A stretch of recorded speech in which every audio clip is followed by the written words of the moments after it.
We moved out by the lake that was James Irvine's personal fishing lake. And that's the old original James Irvine. We would watch the lake for trespassers. James Irvine, he wanted it for his personal use. Now they did allow the Irvine executives to come duck hunting every season. And that was great too, because my sister would use her dog to retrieve, and then we would have ducks to eat. But the trespassing was increasing, and that's when the Irvine deputies asked me if I would be a deputy sheriff, because then I would have more authority. And it did work. You know, you go out there with a badge on, the guys ran. Now, I got my deputy sheriff's badge in 1949. I just turned 21. A month after my birthday, the deputy sheriff came to me and said, when I reached 21, he had taught me how to shoot. Several of the deputies and cowboys combined taught me how to shoot before that.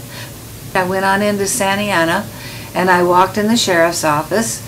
Now remember, I had no training other than the deputies out in the field. I didn't have to go to classes, and of course I didn't have to wear a uniform, because really I was a special deputy for the Irvine Company.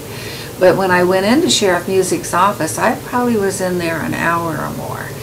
And I'm telling you, a more wonderful man couldn't be, because here I am, the first woman, apparently, because as far as I know, there was no other women in the sheriff's office. And he questioned me. He really grilled me in a wonderful way, but a stern way, and asked my different opinions about everything. As he handed me my badge, he said, now, you are a regular deputy. He said, you're doing this for the Irvine Company, but you are a regular deputy. And he said, if I ever need you, you will be on call. And you know, it was pretty unusual for a 21-year-old that actually had no training in the law enforcement to have him hand me a real badge.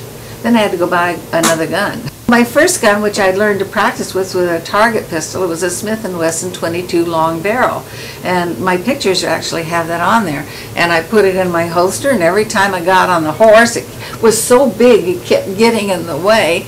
So I told my mom, I don't know where she got the money. I said, I've got to have a smaller gun.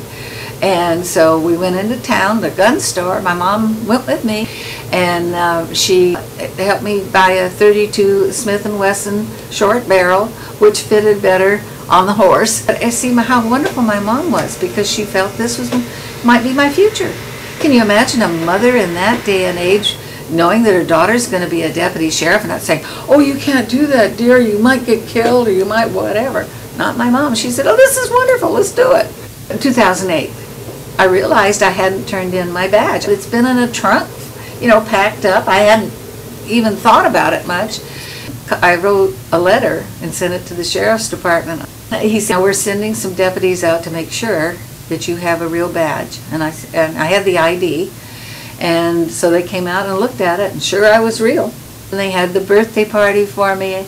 And what's even become more wonderful is the fellowship among deputies, and they've become very protective of me. Thank goodness for our sheriff's department.